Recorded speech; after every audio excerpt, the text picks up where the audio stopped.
The assignment notice arrived during Thal's meditation cycle, interrupting 3 hours of peaceful reflection with its insistent beeping. As a military observer for the Renari species, Thal had documented 17 different civilizations at war over the past decade. Each species followed predictable patterns, establish defensive perimeters, minimize casualties, negotiate when losses exceeded 15%, retreat when necessary. War was mathematics, cold, clinical, and above all, logical. This new assignment should have been no different. Thal read the orders twice, antennae twitching with mild curiosity. Humans. The Galactic Council wanted a full combat assessment of these newcomers before granting them full alliance status. Standard procedure. Every species went through this evaluation. The humans had been part of the Council's outer territories for barely 3 cycles, appearing from their small corner of the galaxy with impressive technology, but limited tactical experience. They fight with more heart than sense, the briefing document stated. Emotional, unpredictable, potentially useful as shock troops, but require supervision. Thal prepared the standard observation equipment, recording devices, neural interface for real-time data transmission, and the ceremonial silver band marking diplomatic immunity. The last item was technically unnecessary. No civilized species harmed observers, but protocols existed for reasons, even ancient ones. The transport shuttle carried Thal across 3 systems to reach the human vessel. Other passengers kept their distance, as most species did from Renari. Thal's people had evolved from prey animals, developing massive eyes that could see in multiple spectrums and skin that shifted colors with emotional states. Most found it unsettling. Thal had stopped caring centuries ago.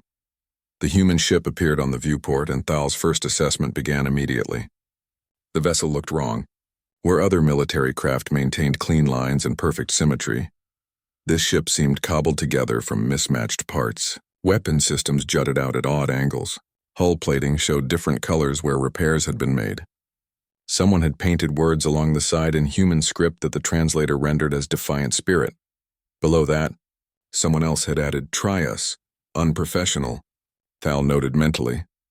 The docking procedure took longer than standard because human airlocks apparently varied by 6 different measurements. When the doors finally opened, Thal stepped into chaos. Crew members rushed past carrying equipment, shouting to each other in voices far too loud for shipboard protocol. Music blared from somewhere, something with heavy percussion that made Thal's sensitive hearing membranes ache. The air smelled of recycled atmosphere, machine oil, and something organic Thal couldn't identify. "You must be our observer." A human female approached, wearing a uniform that looked lived in rather than pristine. Her rank insignia marked her as Commander Hayes, the ship's leader. She held out her hand in the human greeting gesture Thal had studied. Thal extended one manipulator limb and touched her palm briefly. Humans apparently squeezed during greetings, which seemed aggressive, but Hayes kept it gentle. "I am Observer Thal of the Renari Archival Fleet. I appreciate your cooperation with this evaluation." "No problem. We've been expecting you. Let me show you around." Hayes walked fast, forcing Thal to hurry. The ship's corridors twisted in ways that defied logical design, with crew quarters mixed randomly among storage areas and tactical stations. "Forgive my directness," Thal said, "but your ship appears structurally inefficient." Hayes laughed, a sound Thal would hear often in coming days. "You're not wrong. She's ugly as hell, but she fights mean. We've rebuilt her 17 times. Each time we add whatever works and strip out whatever doesn't. Form follows function."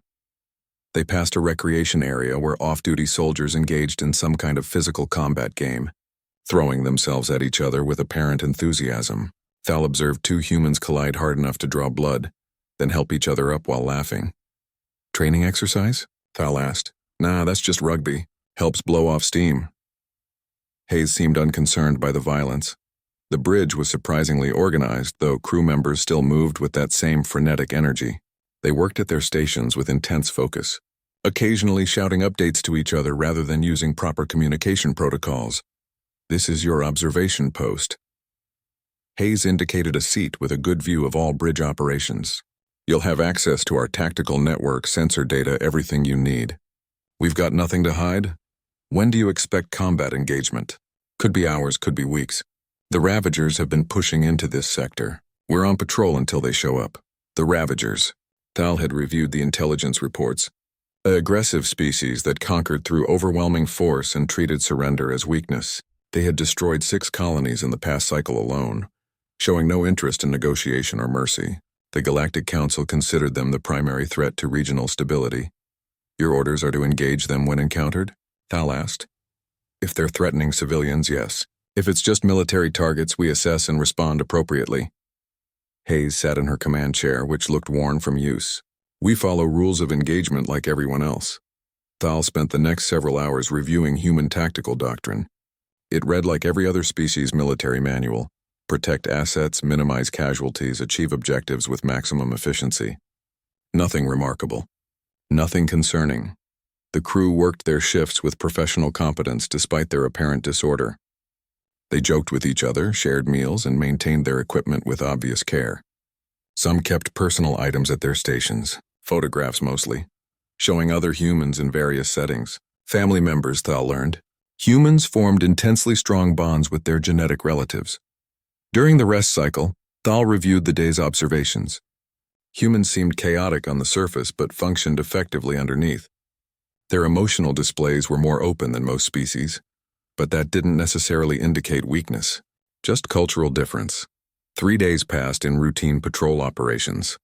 Thal documented crew interactions, tactical responses to simulated threats, and maintenance procedures. Everything fell within expected parameters for a young spacefaring species. The humans were friendly enough, offering Thal samples of their food and attempting conversation about topics outside military operations. They seemed genuinely curious about Renari culture, asking questions about Thal's homeworld and how the observation corps functioned. On the 4th day, the alarm sounded, all hands to battle stations. Hayes' voice carried through the ship with sudden authority. The casual atmosphere vanished instantly. Every crew member moved with purpose, reaching their positions in under 90 seconds. Distress call from Colony World Haven's Gate. The tactical officer reported. Ravager fleet estimated 40 vessels. Colony population 50,000 mixed species. Defensive platforms destroyed. Evacuation in progress. How long until Allied reinforcements arrive? Hayes asked. 4 hours minimum. They don't have 4 hours. Hayes studied the tactical display. Helm maximum speed. We're going in. Thal's skin flashed yellow with concern. Commander, you have 1 ship. The Ravagers have 40. Logic dictates waiting for support. Hayes looked at Thal with an expression the observer couldn't quite interpret. Those are people dying down there. Maybe logic would tell us to wait. But we're human. We don't. The ship accelerated, racing toward impossible odds, and Thal began recording everything. This was about to get interesting. The colony world appeared on the main screen as a blue marble wrapped in smoke and fire. Thal watched the devastation through multiple sensor feeds, recording every detail with clinical precision. 16 population centers burned. Orbital defense satellites tumbled as debris. 3 civilian transports tried desperately to reach escape velocity, while Ravager fighters pursued them like predators chasing wounded prey.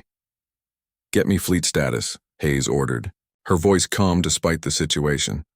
5 Allied vessels in range, tactical responded. Kelvin destroyers holding position at the system edge. They're requesting our intentions. Tell them we're engaging. Request support. The communication officer worked his console, then looked up with obvious frustration. They say tactical doctrine requires minimum 3-to-1 advantage before engagement. They're waiting for additional forces. Thal's sensors detected Hayes' elevated heart rate, but her face remained steady. Of course they are. We're not. Numbers scrolled across Thal's display. 40 Ravager ships against 1 human vessel. The mathematics were absolute. Defeat was inevitable. Yet Hayes moved her ship forward while the other Allied forces maintained safe distance. Illogical. Thal had documented 14 species in combat and never witnessed such disregard for tactical reality. Commander, Thal said carefully, I must note that Council military doctrine would classify this action as tactically unsound. Your survival probability is less than 12%. Noted. Hayes leaned forward in her chair. What's the survival probability for those civilians if we don't engage? 0% within 17 minutes. Then we've got nothing to lose and everything to gain. Hayes touched her comm panel. All hands, this is the commander. We're going into a bad situation. 40 Ravager ships between us and 50,000 people who need time to evacuate. I won't lie to you. The odds suck. But those people down there are looking at the sky right now hoping someone gives a damn. So let's go show them that someone does. Haze out. The crew responded with a sound Thal had never heard before. A roar, primal and fierce, that came from every station simultaneously. They weren't just acknowledging orders. They were accepting them with something close to joy. The defiant spirit accelerated into weapons range. Ravager vessels broke formation to intercept, clearly not considering a single opponent as threat. Thal recorded their mistake. Weapons free, Haze commanded. Target their fighter screens. Give those transports room to run. The human ship opened fire with surprising ferocity. Missiles streaked across the dark, followed by energy weapons that painted the void in colors Thal's eyes could barely process. The first Ravager fighter exploded. Then a second. A third. Reading multiple target locks on our position, Tactical announced, evasive pattern Delta. Keep us between them and those civilians. What followed defied every tactical principle Thal had studied. The human ship shouldn't have survived the first 30 seconds. Yet it moved with unpredictable grace, never maintaining the same vector long enough for enemy targeting systems to achieve solid lock. When it couldn't dodge, it angled armor plating to deflect damage away from critical systems. And it kept firing, never stopping, never retreating, always pushing forward. Hull breach Deck 7. Repair teams responding. The damage control officer reported injuries with the same tone others might use for minor inconvenience. Keep us in the fight, Haze responded. Thal watched 3 civilian transports break atmosphere, protected by the human ship's impossible stand. The Ravagers redirected forces to eliminate the irritant vessel that disrupted their attack pattern. 20 ships converged on the defiant spirit's position. This is it, the tactical officer said quietly. We're about to get hit hard. Then let's make it count. Haze activated ship-wide communication. All power to forward shields. Ramming speed. Thal's skin flashed through 6 colors in rapid succession, each representing different levels of shock. Commander, you cannot be serious. Ramming is suicide, only if you die. Haze smiled grimly. We're not planning on that. The ship accelerated directly toward the largest Ravager vessel, a destroyer class that outmassed them 4-1. Thal calculated impact force, hull integrity stress, and survival probability. The numbers were catastrophic. At the last possible moment, Haze ordered hard turn. The defiant spirit rolled, presenting its armored belly to the enemy destroyer while unleashing every weapon at point-blank range. The Ravager ship's shields collapsed. Its hull cracked open. Atmosphere vented in frozen clouds, but the human ship paid for the victory. The near collision and weapons exchange left them badly damaged, listing and trailing atmosphere from a dozen breaches. Engineering, give me anything you've got, Haze demanded. Working on it, Commander, but we're in bad shape. More civilian transports cleared the atmosphere, then more. The evacuation was succeeding, but slowly. Too slowly. Ravager reinforcements moving to intercept the transports, Tactical reported. Haze studied the display, and Thal saw her make a decision that no Renari commander would ever consider. All fighters launch. Form defensive screen around those transports. Commander, our fighters can't possibly hold against those numbers. They don't have to win. They just have to buy time.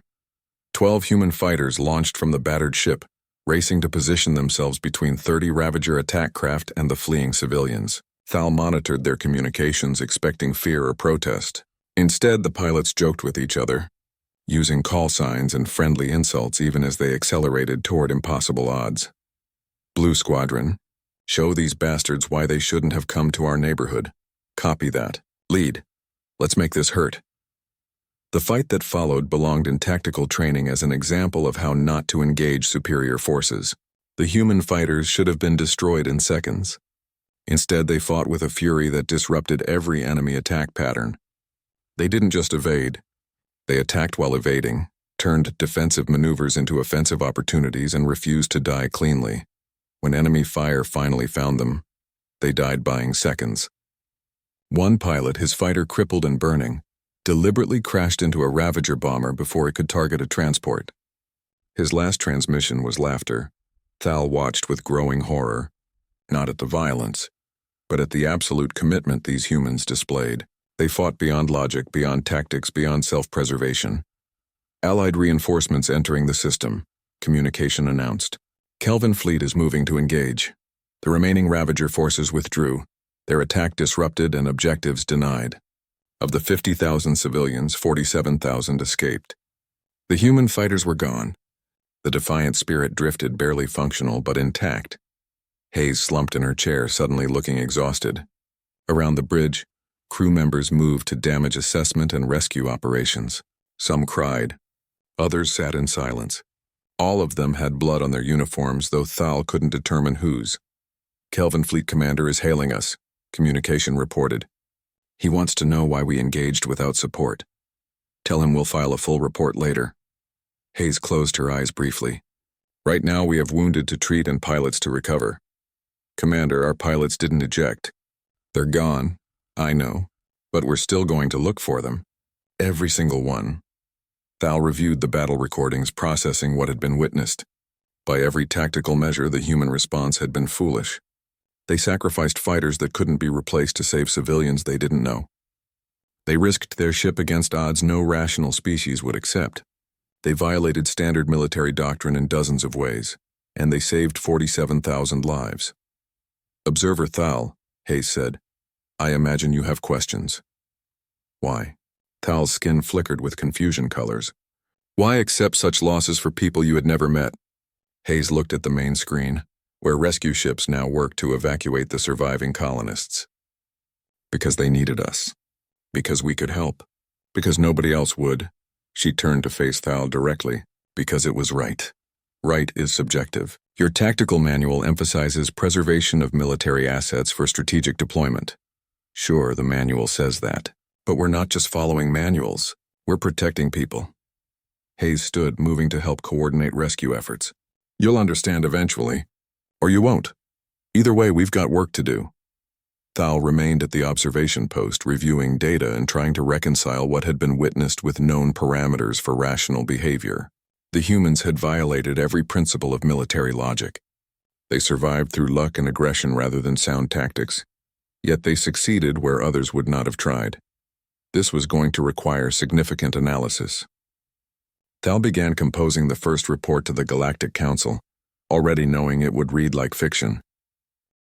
Repairs took 11 days, during which Thal observed human behavior patterns that contradicted every military norm. The crew held a ceremony for their lost pilots, displaying emotions with disturbing openness. They wept. They told stories about the deceased, laughing through tears at shared memories. They drank alcohol together, an activity that impaired judgment but apparently provided emotional relief. Most unsettling was the wall. Someone had painted names along an interior corridor, listing every crew member who had died aboard this vessel. Hundreds of names. The humans walked past this memorial daily, touching specific names as they went about their duties. Why remind yourselves of failure? Thal asked Hayes during one observation session. That's not failure. That's remembering the price. Hayes traced her fingers across several names.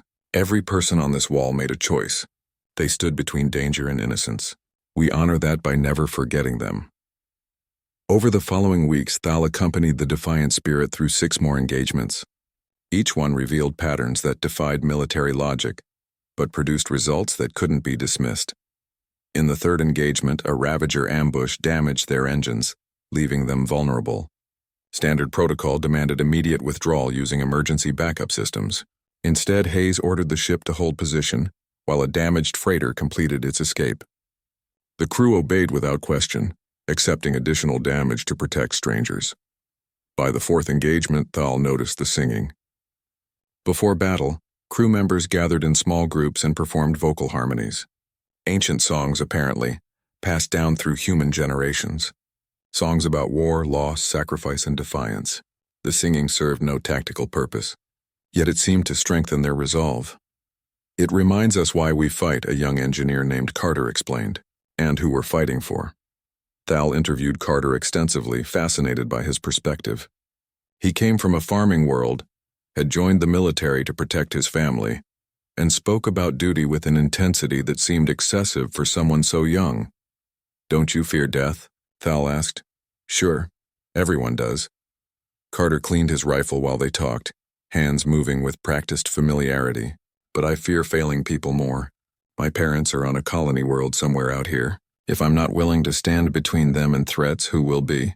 Your military. Other soldiers. Your sacrifice might be unnecessary. Maybe, but maybe not. Carter held up his rifle. See this?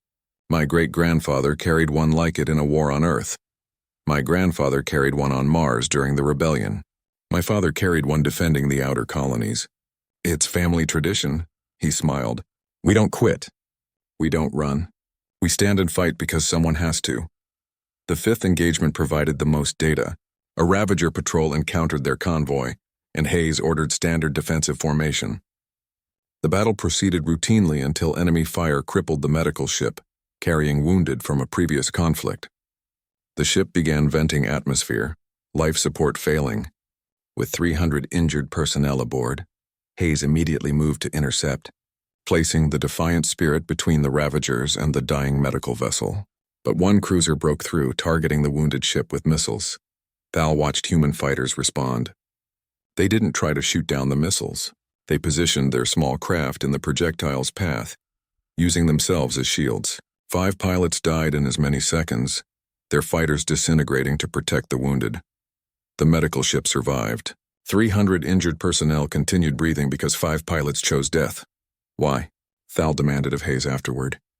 Those pilots could have provided combat support. Their sacrifice gained nothing. It gained 300 lives. Hayes looked at Thal with something approaching pity. You keep treating this like mathematics. But it's not about numbers. It's about people. During the 6th engagement, Thal observed something that changed everything. A Ravager boarding party breached their hull, and human security teams responded. The fight was brutal and close, weapons firing in cramped corridors where one missed shot could breach the hull. One security officer, a woman named Rodriguez, took plasma fire to her torso. Mortal wound. She had perhaps 60 seconds before her body shut down. Instead of seeking medical attention, she charged the remaining boarders, providing cover while her teammates retreated to safety. She killed 3 enemies before collapsing. Her last words, captured on Thal's recording, "Get them out." That's all that matters. The medical team recovered her body afterward. Her teammates gathered around her, speaking words of farewell with tears streaming down their faces. Then they returned to their stations and continued fighting with redoubled intensity. That night, Thal reviewed 17 different recordings of human combat behavior. Patterns emerged that made no sense from evolutionary perspective. Humans repeatedly sacrificed themselves for others. They formed intense emotional bonds that should have made them vulnerable, but somehow made them stronger. They treated death as acceptable cost rather than primary deterrent, and they kept personal items everywhere. Photographs, letters, small objects with sentimental value. Every human carried memories of home into battle, keeping them close even when logic suggested such attachments created emotional liability. Thal approached Hayes in her ready room, where the commander was reviewing casualty reports. "I need to understand something," Thal said. "Your species fights with complete disregard for personal survival. You form emotional attachments that cause psychological pain when severed. You maintain cultural practices that serve no tactical function, yet you win battles that should be impossible. Explain this contradiction." Hayes set aside her reports and considered the question. "You're thinking about us wrong. You see the emotions and attachments as weakness. They're not. They're why we fight so hard." She pulled up a photograph on her personal display. "This is my son. He's 8. Lives on Earth with his father. I haven't seen him in 2 years. Then why stay in combat? Why risk never returning? Because I want him to grow up in a galaxy where people stand up for each other, where someone helps when help is needed." Hayes touched the photograph gently. "Every person on this ship has someone they love. Family, friends, people they'd die for. And we're out here making sure those people stay safe. But you could die. You almost certainly will die if you continue operating at this risk level. Maybe. But we'll die protecting something that matters." Hayes met Thal's eyes. "You keep saying we're illogical. But is it really logical to survive if survival means abandoning what makes life worth living?" Thal processed this statement for 3 full minutes while Hayes waited patiently. "Your species weaponizes love," Thal finally said. "You transform emotional attachment into tactical advantage. We don't weaponize it. We're motivated by it. There's a difference." Hayes stood and walked to her viewport, looking out at the stars. Every species in the council fights to protect their territory or their resources. Nothing wrong with that. But humans fight to protect each other. We fight for the person standing next to us, for the civilians who can't fight for themselves, for the future we want our children to have. This makes you unpredictable. This makes us human. Hayes turned back to Thal. And yeah, sometimes that means we do things that seem crazy to other species. We take risks you wouldn't take. We refuse to abandon people you'd write off as acceptable losses. We keep fighting when logic says we should quit. Thal's skin flickered through thoughtful colors. I need to file an updated report with the council. Tell them whatever you need to tell them. Hayes returned to her casualty reports. Just tell them the truth. We're not perfect. We're not invincible, but we're committed. That night, Thal composed a lengthy report detailing human combat psychology. The conclusions troubled the observer deeply. Humans didn't just fight differently. They thought differently. Where other species saw acceptable losses, humans saw people worth dying for. Where others calculated cost-benefit ratios, humans calculated moral imperatives. Most concerning was this. Human combat effectiveness actually increased when fighting for emotional reasons. They became more dangerous when protecting loved ones, more relentless when defending the helpless, more innovative when facing impossible odds. The Galactic Council had requested assessment of human military capability. Thal was beginning to realize they had asked the wrong question. The issue wasn't capability. It was understanding what happened when humans decided something was worth fighting for, and that made them either the galaxy's greatest ally or its most terrifying threat. The distress signal came at 300 shipboard time, screaming across emergency channels with desperate urgency. Thal had been reviewing data logs when every alarm on the Defiant Spirit activated simultaneously. Hayes reached the bridge in under a minute, still fastening her uniform. Report, it's Terra Nova. The tactical officer's voice shook. Ravagers hit them without warning. Multiple fleets. They're using banned weapons. Chemical agents in the atmosphere. Incendiaries in civilian sectors. Current casualty estimate is over 8,000 and climbing fast. Thal watched Hayes' expression transform. Something shifted behind her eyes, cold and terrible. Her hands gripped the command chair arms hard enough that her knuckles turned white. Terra Nova is a human colony? Thal asked. Was 15,000 colonists. Mostly families. Agricultural world, no military significance. Hayes touched her communication panel with careful precision. Get me fleet command, now. While the communication officer worked, Thal observed increased agitation among the bridge crew. Several checked their personal displays, faces going pale. Terra Nova meant something to them. My cousin lives there, Carter said quietly to another crew member. Her family. 3 kids. Fleet command online, Commander. Hayes spoke with forced calm. This is Commander Hayes of the Defiant Spirit, requesting immediate authorization for emergency response to Terra Nova situation. The Fleet Admiral's face appeared on screen, showing the strain of someone managing a crisis. Hayes, we're scrambling every available ship. But Terra Nova is 4 hours from nearest battle group. We're going to lose a lot of people before we can respond. How many human vessels are in range? Yours, plus 2 patrol ships. Not enough to make a difference against the force they've got there. With respect, Admiral, that's not your decision to make. Those are our people dying. Hayes leaned forward. I'm requesting full operational autonomy under Crisis Protocol 7. The Admiral hesitated. Thal recognized the protocol from earlier research. Crisis Protocol 7 suspended standard rules of engagement, granting field commanders complete tactical freedom. It was rarely invoked and never lightly. Hayes, if I authorize that protocol, you know what it means. No limits, no oversight. You'll be responsible for whatever happens. I understand. Those are our families down there. Our children. Hayes' voice carried absolute conviction. Give me the authorization and we'll handle it. The Admiral studied her for a long moment, then nodded. Authorized. God help them. And God help you, he paused. Bring our people home, Commander. The transmission ended. Hayes turned to her crew, and Thal saw that cold expression spread across every human face. Something fundamental had changed in the ship's atmosphere.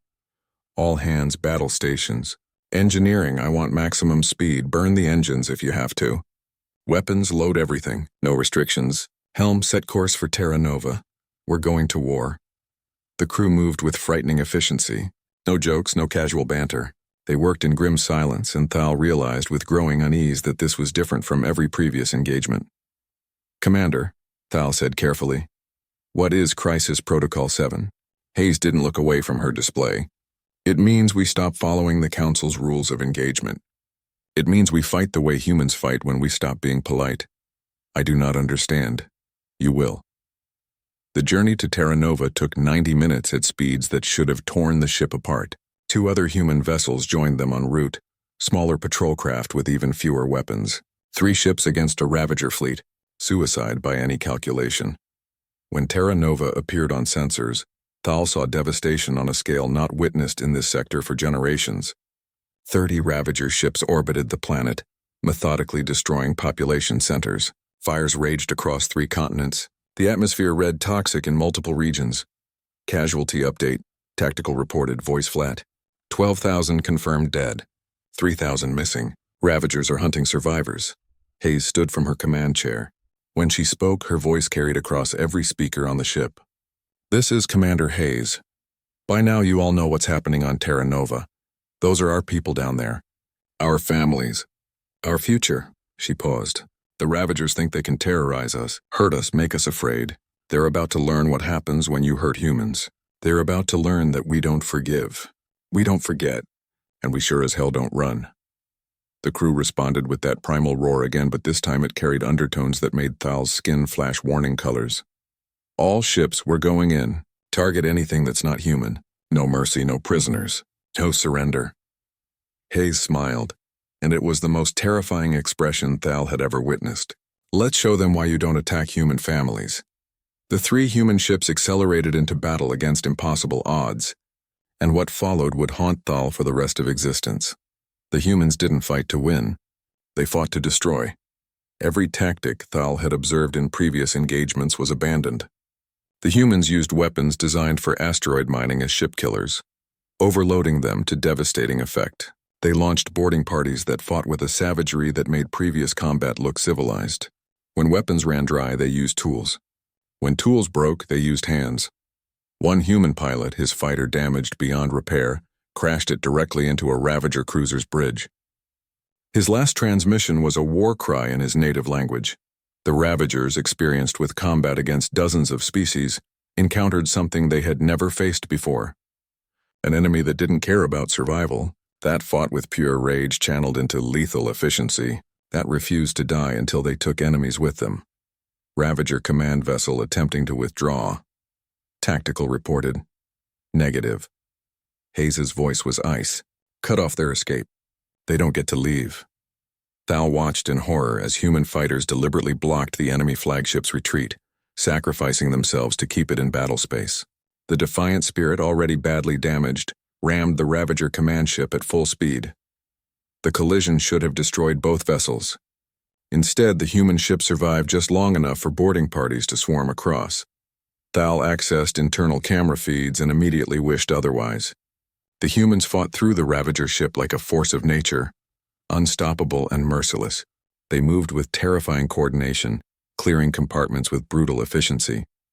When the Ravager commander attempted to activate self-destruct, a human marine named Davis reached him first. Davis had taken 3 shots that should have been fatal, but he kept moving through pure will. He stopped the self-destruct, then dragged the enemy commander to a viewport. "Look," Davis said, forcing the Ravager to see Terra Nova burning below. "Look at what you did. Those were families, children, people who never hurt anyone." His voice dropped to a whisper. "We're going to make sure everyone knows. The Ravagers attacked human children, and this is what happened to them." The Ravager fleet broke. Ships that had been winning suddenly fled in panic, abandoning their objectives. The humans pursued them to the system edge, destroying anything that didn't surrender immediately. By the time reinforcements arrived, the battle was over. 3 human ships had defeated 30 Ravager vessels through sheer refusal to lose. The human casualties were catastrophic. 2 of the 3 ships were barely functional. Over 60% of their personnel were dead or wounded, but they won. Thal descended to Terra Nova with the rescue teams. The colony was devastated, but 3,000 survivors remained alive because help came fast enough. Because 3 ships ignored impossible odds and fought anyway. Hayes walked through the ruins, helping pull survivors from wreckage. Her uniform was torn and bloody. She moved with obvious pain from injuries not yet treated, but she didn't stop working until every living person was found. "Commander," Thal said, approaching carefully, "I must file a report about what occurred here. Your tactics violated 16 provisions of the Council Military Code. You used prohibited weapons. You refused enemy surrender. You executed boarding actions that constitute war crimes under Council law." Hayes looked at Thal with exhausted eyes. "File whatever report you need to. Court-martial me if you want. But those 3,000 people are alive because we didn't follow Council rules." She turned back to the rescue work.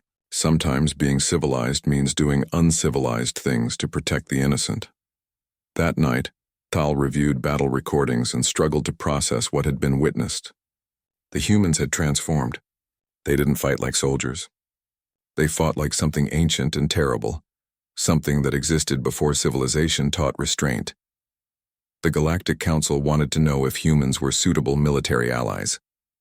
Thal was beginning to understand the real question should be whether anyone wanted to be humanity's enemy. Because when humans stopped playing by the rules, they became something that made war itself afraid. Sleep eluded Thal for 3 cycles after Terra Nova. The memories replayed constantly, not through recording devices but through the observer's own consciousness. The sounds, the violence, the terrible efficiency with which humans dismantled their enemies when restraint was removed. But more disturbing than the violence was the question it raised. What were humans? Thal requested access to the Defiant Spirit's historical database. Hayes granted permission without hesitation, perhaps sensing the observer's need to understand. What Thal discovered in those records changed everything. Human history was written in blood. The database contained thousands of years of continuous warfare. Wars over territory, resources, ideology, and religion. Wars so devastating they killed millions. Wars that should have extinguished the species but somehow made them stronger. Humans had fought with primitive weapons, then advanced weapons, then weapons capable of destroying their entire world. And they kept fighting. One conflict caught Thal's attention. The Second World War, a planetary conflict that killed over 70 million humans. The scale was incomprehensible, yet humans remembered it not with shame but with grim pride. They built monuments to those who fought. They told stories to their children. They promised to never forget. "Every human knows about that war," Carter explained when Thal asked. He sat cleaning his rifle with practiced motions, the same ritual he performed before every battle. "We learn about it as kids. The sacrifices people made. The stand against evil. It shaped who we are. But 70 million dead. Your species nearly destroyed itself." "Yeah, but we didn't. We survived. We learned. We got stronger." Carter held up his rifle. "My great-grandfather fought in that war, landed on a beach under enemy fire knowing he'd probably die. He did it anyway because someone had to. That's what humans do. We stand up." Thal explored deeper into human military history. Every culture had warrior traditions. Japanese samurai who followed codes of honor unto death. Spartan soldiers trained from childhood to never retreat. Mongol hordes that conquered half a planet through sheer determination. Roman legions that marched into impossible battles and won, through discipline and refusal to break. Violence was woven into human evolution. Thal discovered academic papers written by human anthropologists explaining their own nature. Humans were persistence hunters. They evolved to chase prey until it collapsed from exhaustion. They didn't need to be faster or stronger. They just needed to never stop. That trait translated to warfare. Humans didn't win through superior technology or tactics. They won by refusing to lose, by continuing long after other species would have surrendered. Another discovery shocked Thal. Human children played war games. They pretended to fight, to hunt, to compete. Human entertainment was filled with combat stories. Their music celebrated warriors. Their art depicted battles. Violence wasn't alien to human culture. It was fundamental to it. "We're not proud of it," Hayes said when Thal confronted her with these findings. "We'd prefer peace. But peace doesn't come free. Someone has to enforce it. Someone has to stand between the innocent and those who'd hurt them. Your entire species is militarized from birth. Not militarized, prepared." Hayes pulled up images on her display, photographs of human children learning martial arts, playing competitive sports, reading stories about heroes who fought evil. "We teach our kids to stand up for themselves and others, to never give up, to protect the weak. Those lessons serve us well when real threats emerge. Thal researched human concepts of honor, duty, and sacrifice. Every human culture had words for warriors who died protecting others: heroes, champions, defenders. These weren't shameful deaths. They were celebrated, mourned, yes, but also honored. The ship's medical officer, Dr. Park, provided biological perspective. Humans have unique stress responses compared to most species. When threatened, our bodies flood with adrenaline. Heart rate increases. Pain tolerance goes up. We get stronger and faster. It's an evolutionary survival mechanism. Other species have similar responses. True, but human psychology differs. Most species choose flight when threatened. We predominantly choose fight. Dr. Park showed Thal brain scans. Our threat response is hardwired for aggression. We don't just defend, we attack. Thal interviewed dozens of crew members seeking to understand the psychology that drove their combat behavior. The answers varied in details but aligned in theme. Every human had someone they fought for: family, friends, fellow soldiers. Abstract concepts like freedom and justice. "I fight because no one else will," one Marine explained. "I fight so people can live without fear. I fight because it's right." That word appeared constantly in human explanations. Right. A moral absolute that transcended logic or self-interest. Humans believed certain actions were right regardless of cost or consequence. One evening, Thal found Hayes in the ship's observation deck, staring at the stars. "I've been studying your species for weeks now," Thal said. "I still cannot fully comprehend you. You're simultaneously the most compassionate species I've encountered and the most violent. Those aren't contradictions. They're connected." Hayes gestured to the stars. "We're violent because we care. We fight because we love. Every human who picks up a weapon does it to protect something precious." She turned to face Thal. "You keep trying to separate our compassion from our capacity for violence. But they're the same thing. We're dangerous because we give a damn. This makes you unpredictable to the Council. Dangerous, maybe, but ask yourself this." Hayes met Thal's eyes directly. "When the Ravagers attacked Terra Nova, when they killed children, how many Council species immediately responded? Only humans. Right, because we're the ones willing to pay the price. We're the ones who'll stand in harm's way without calculating the cost first." Hayes returned her gaze to the stars. "Your Council species are civilized, logical. They make smart decisions based on careful analysis. But sometimes smart decisions mean letting innocents die. Humans can't do that. Won't do that." Thal processed this for several minutes. "You're saying your apparent weakness is actually strength?" "I'm saying we're different. Not better or worse, just different." Hayes smiled sadly. "We know what we are. We've seen ourselves at our worst throughout history, seen what we're capable of when we lose control. That's why we try so hard to be better. Why we follow rules of engagement even when it costs us. Why we hold ourselves to high standards.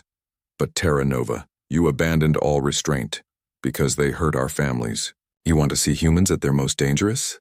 Threaten children. Attack the helpless. We'll show you what we really are underneath the civilization." Hayes's expression hardened. "We're predators who chose to be protectors. We're capable of terrible things, but we use that capacity to defend those who can't defend themselves."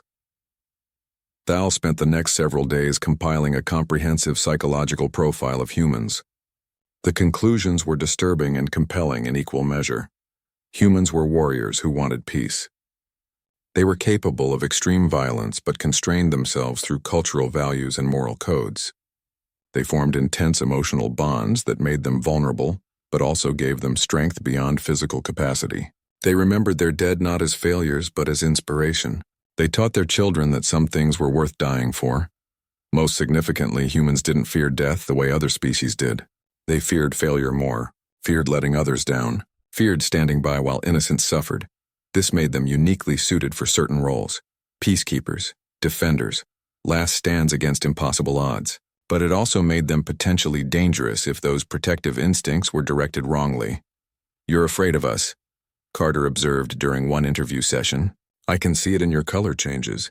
You're wondering if humans are too dangerous to trust, are you?" Carter considered the question seriously. "Maybe. We're definitely capable of terrible things. But here's what matters. We choose every day to be better, to follow rules, to protect rather than conquer." To use our strength for defense rather than aggression. He finished cleaning his rifle and set it aside. Judge us by our choices, not our capability.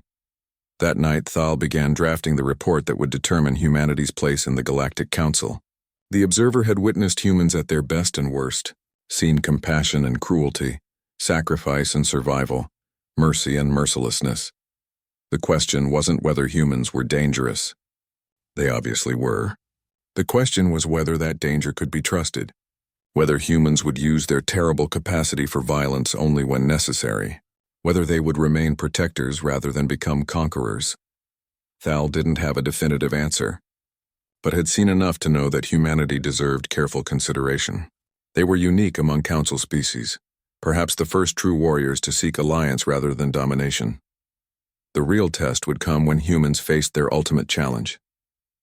Not combat against external enemies, but the choice of who they would become as they gained power in the galaxy. Thal hoped they would choose wisely, because a species that fought like humans with their intensity and commitment could reshape the entire galaxy for better or worse. The summons from the Galactic Council arrived 3 weeks after Terra Nova. Thal was required to present findings in person before the full assembly. Hayes offered transport back to Council space, but Thal chose civilian passage, needing time away from humans to process everything witnessed. The journey provided 5 days of quiet reflection. Thal organized months of data into coherent analysis, reviewing recordings and notes until patterns became undeniable. Humans were simultaneously the most hopeful and most dangerous species in Council space. They believed deeply in justice while being capable of ruthless violence. They followed rules religiously until those rules prevented protecting innocence. The contradiction would be difficult to explain to Council members who viewed warfare as mathematical exercise. The Council chamber was massive, designed to accommodate representatives from 47 different species. Thal's presentation was scheduled for the afternoon session, allowing time for preliminary meetings and informal discussions. Several Council members approached Thal beforehand, curious about the human assessment. "I hear they're quite aggressive," Ambassador Kelvin said. His species had fought alongside humans at Haven's Gate. "Useful in combat but lacking discipline." "They follow their own discipline," Thal replied carefully, "which may not align with Council standards." "Are they safe to integrate into our military structure?" That was the essential question. Thal had spent months determining the answer, and still wasn't entirely certain. Before the presentation could begin, alarms shattered the chamber's peaceful atmosphere. Emergency broadcasts screamed across every channel simultaneously. Thal's skin flashed through panic colors as the situation became clear. Ravagers were attacking the Council homeworld itself. The assault was massive and coordinated. Over 300 Ravager vessels had entered the system, bypassing outer defenses through treachery or incompetence. They were already engaging orbital platforms and pushing toward the planet's surface, where billions of Council citizens went about their daily lives. Completely unprepared for war, the Council chamber descended into chaos. Representatives shouted questions and demands. Military commanders rushed to defensive positions.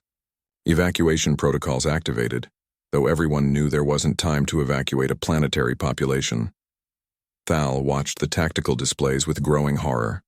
Council defense forces were well trained and equipped, but they were configured for measured response to calculated threats. This was overwhelming aggression, the Ravagers' specialty. Within 20 minutes, defensive lines began collapsing. "All Council military forces fall back to secondary perimeter," the defense coordinator ordered. "Preserve assets for counterattack. Standard doctrine. Logical." The defense coordinator was following every protocol correctly, yet Thal watched the Ravager forces push deeper, recognizing that secondary perimeter wouldn't hold either. Billions of civilians would die while military forces preserved themselves for theoretical counterattacks. "Where are the reinforcements?" Ambassador Kelvin demanded. "We need ships now." "Nearest battle group is 8 hours distant," came the reply.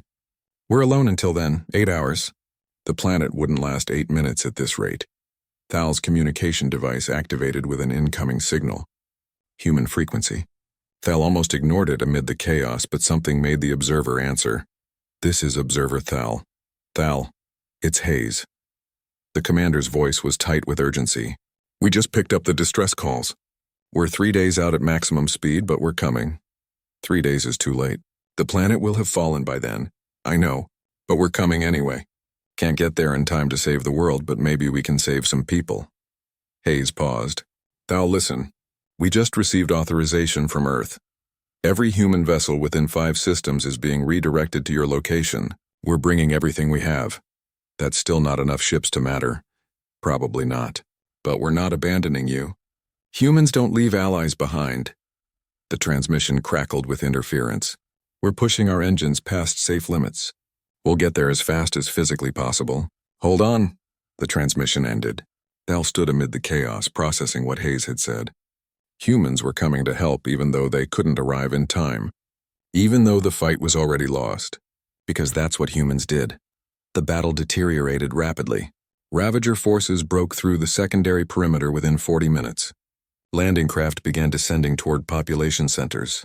Council forces fought bravely but followed doctrine that emphasized preservation and measured response. They were losing. Thal accessed the tactical network, watching the battle unfold with clinical detachment. Centuries of military analysis provided clear prediction. The planet would fall within 6 hours. Casualties would be catastrophic. The Ravager forces were simply too numerous and too aggressive for the defensive forces to contain. Then something changed. New contacts entering the system, sensors reported. Multiple ships, human signatures. They're broadcasting Alliance transponder codes, impossible. Hayes said 3 days minimum. Yet there they were on the display. Not just the Defiant Spirit, but a dozen other human vessels. All showing signs of catastrophic engine stress from impossible speeds. Human fleet is hailing, communications announced. Hayes's face appeared on the main display, and Thal saw that cold determination again. The expression humans wore when rules no longer mattered. This is Commander Hayes of the Human Alliance Defense Force. We're here to help. All Council forces, fall back. We'll buy you time to regroup. Commander, we appreciate the gesture, but 12 ships against 300 isn't... We're not here to win. We're here to hold the line until you can evacuate civilians. Hayes cut off the protest. We've done this before. Trust us. The human vessels accelerated into battle formation, placing themselves between the Ravager forces and the planet. 12 ships against 300. Tactical insanity. Guaranteed destruction. The humans attacked anyway. What followed was the most desperate battle Thal had ever witnessed. The human ships fought with that same terrible intensity observed at Terra Nova. But this time they weren't fighting for their own people. They were fighting for the Council, for species they barely knew, for ideals that transcended self-interest. They used every trick, every tactic, every ounce of skill and determination. When weapons ran empty, they rammed enemy vessels. When ships were crippled, they self-destructed in positions that disrupted enemy formations. They fought like humans always fought, with absolute refusal to yield. One by one, the human ships fell, but each one bought minutes. Each sacrifice disrupted enemy plans. Each death saved thousands of civilian lives below. The Defiant Spirit lasted longest, Hayes keeping her battered vessel in the fight through sheer will. Thal watched her coordinate desperate maneuvers while half her crew lay dead and her ship disintegrated around her. All human vessels. This is Hayes. It's been an honor serving with you. Her voice carried across all frequencies. We're going to buy them 5 more minutes. Make them count. The Defiant Spirit accelerated toward the largest Ravager command vessel on a collision course. But the human ship was too damaged, too slow. It wouldn't reach the target. Then Council reinforcements arrived. The 8-hour estimate had been conservative. Battle groups from 3 sectors converged on the homeworld, fresh and at full strength. They poured into the system with overwhelming force, and the Ravagers, already disrupted by human resistance, broke under the assault. The battle turned. The Ravagers withdrew. The planet was saved, but 12 human ships drifted as wreckage. Thousands of humans had died buying time for people they had never met. Thal rushed to the rescue operations, desperate to reach the Defiant Spirit. The ship was barely recognizable, torn apart by sustained combat. Rescue teams pulled survivors from the wreckage, but the casualties were devastating. They found Hayes in what remained of her bridge, critically wounded but still alive. As medics worked on her, she looked at Thal with unfocused eyes. Did we save them? Yes, the planet is secure. Billions live because you came. Hayes smiled weakly. Good, that's what we do.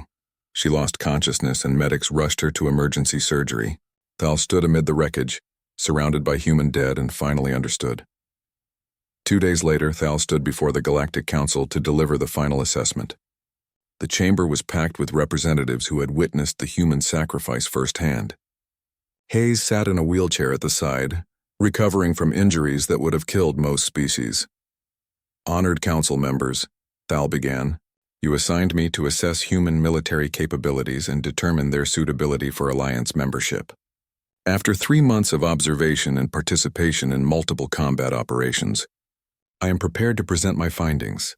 Thal activated the display, showing footage from dozens of engagements. "Humans are the most dangerous species I have encountered. They fight with an intensity that defies logic. They take risks no rational being would accept. They sacrifice themselves for others without hesitation. They refuse to surrender even when survival is impossible." The council members murmured, some with concern. "However," Thal continued, "they are also the most trustworthy species I have encountered. Humans don't fight for territory or resources. They fight for ideals, for justice, for protection of the innocent. They came to our homeworld knowing they would die, and they came anyway. Not because they had to, because it was right." Thal pulled up the final battle footage showing 12 human ships holding impossible odds. "The question before this council is not whether humans are dangerous, they are. The question is whether we want that danger on our side or against us." Thal turned to face the full assembly. "I recommend immediate full alliance status for humanity. Not despite their violent nature, but because they channel that violence toward protection rather than conquest." "Observer Thal," one council member objected, "you're recommending we trust a species that violated 16 military protocols at Terra Nova. That fights with barbaric intensity. That cannot be controlled. I recommend we trust a species that sacrifices itself for strangers, that honors its word absolutely, that chooses to protect rather than conquer even when they possess strength to do otherwise." Thal looked at Hayes. "Humans are warriors, the finest I've encountered, but they're warriors who serve peace, not war." The council debated for 6 hours. Thal sat with Hayes during the deliberations, neither speaking. Finally, the council reached decision. By overwhelming majority, humanity was granted full alliance status with one condition. Human forces would serve primarily in defensive operations, protecting council space from external threats. Hayes smiled when she heard the verdict. "We can live with that. Defense is what we do best anyway." Later, as Thal prepared to return to observation duties, Hayes approached on her crutches. "Thank you," the commander said, "for understanding us, for seeing past the violence to why we fight. I merely reported what I witnessed." Thal's skin flickered with colors expressing complex emotion. "But I confess I will never fully understand humans. You're too complicated, too contradictory. Good, keep us that way." Hayes extended her hand for the farewell gesture. "Stay safe out there, observer. And you, Commander." Thal touched her palm gently. "Though I suspect safety is not the human way." Hayes laughed. "You're learning." Thal watched the commander leave, this warrior who had shown what humanity represented. Violence and compassion, strength and mercy, the capacity to unleash carnage and the wisdom to choose restraint. The galaxy had gained powerful allies, protectors who would stand between darkness and light, paying any price to defend those who couldn't defend themselves. Thal filed the final report with one additional note.